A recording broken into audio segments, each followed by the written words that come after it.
सही mutual fund चुनो, मोतीलाल ओसवाल की सुनो। नमस्कार दोस्तों, स्वागत है आप सभी लोगों का वापस हमारे YouTube चैनल पे आने के लिए। आज हम बहुत ही इंपॉर्टेंट टॉपिक डिस्कस करने वाले हैं, taxation of mutual funds.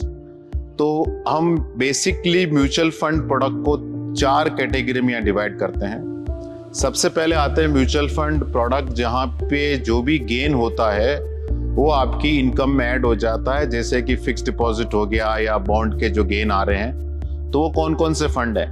Call money fund, liquid fund, money market fund, ultra short term fund, floating rate fund, low duration fund, credit fund, corporate bond fund, PSU bond fund, gilt fund. ये सारे के सारे जो funds हैं ये उस category में आते हैं कि अगर आपने पैसा निकाला, जब भी पैसा निकाला और जो भी गेन हुआ उस फाइनेंशियल ईयर में, जिस फाइनेंशियल ईयर में आपने पैसा निकाला, तो उसकी इनकम में ऐड हो जाता है। लेकिन इसमें बहुत इंटरेस्टिंग डिफरेंस क्या है कंपेयर टू बैंक डिपॉजिट या अदर इंस्ट्रूमेंट से, कि म्यूचुअल फंड के अंदर जब तक आप पैसा नहीं निकालोगे तब तक टैक्सेशन का इंसिडेंट नहीं होता है।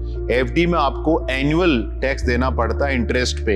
यहाँ पे जब तक आपने पैसा नहीं निकाला आपको टैक्स नहीं देना। तो डेट फंड के अंदर आप पैसा रख सकते हो, लेकिन जब तक आपने पैसा नहीं निकाला तब तक उस पर टैक्स इंसिडेंट नहीं होता है। और दूसरा बहुत ही इंटरेस्टिंग एक चीज और है, लॉस हार्वेस्टिंग।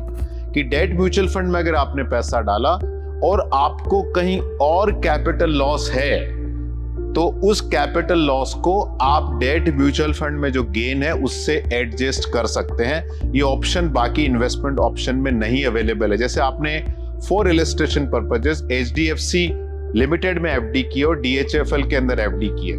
अब डीएचएफएल से आपका पैसा वापस नहीं आ रहा, वो आपका एनपीए हो गया, लेकिन जो एचडीएफसी पे आपका जो एफडी का इंटरेस्ट आ रहा है उस पे आपको फिर भी टैक्सेशन देना पड़ेगा।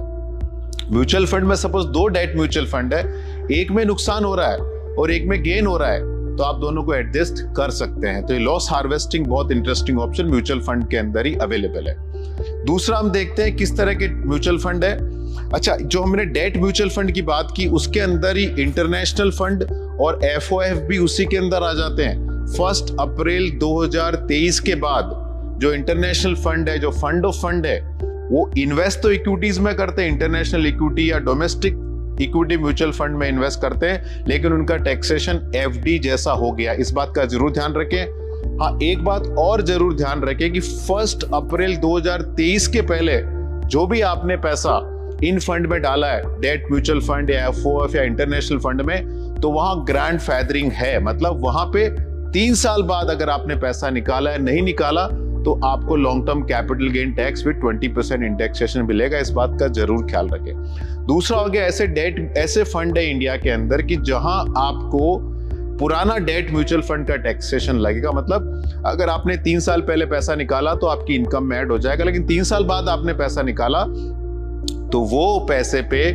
20% टैक्स लगेगा विथ इंडेक्सेशन बेनिफिट। तो इफेक्टिव टैक्स रेट उसमें काफी कम हो जाता है। वो कौन कौन से फंड है? वो आज की तारीख में कुछ इक्विटी सेविंग फंड हो सकते हैं, कुछ मल्टी एसेट फंड हैं जिनका टैक्सेशन ओल्ड डेट टैक्सेशन वाला है, जैसे व्हाइट ओक का मल्टी एसेट फंड है, डीएसपी का मल्टी एसेट फंड है। ये फंड ओल्ड डेट के टैक्सेशन से चलते हैं। अब तीसरा आ गया इक्विटी ओरिएंटेड फंड।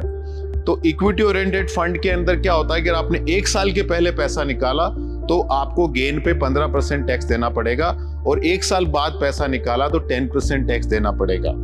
लेकिन उसमें कौन कौन से फंड है?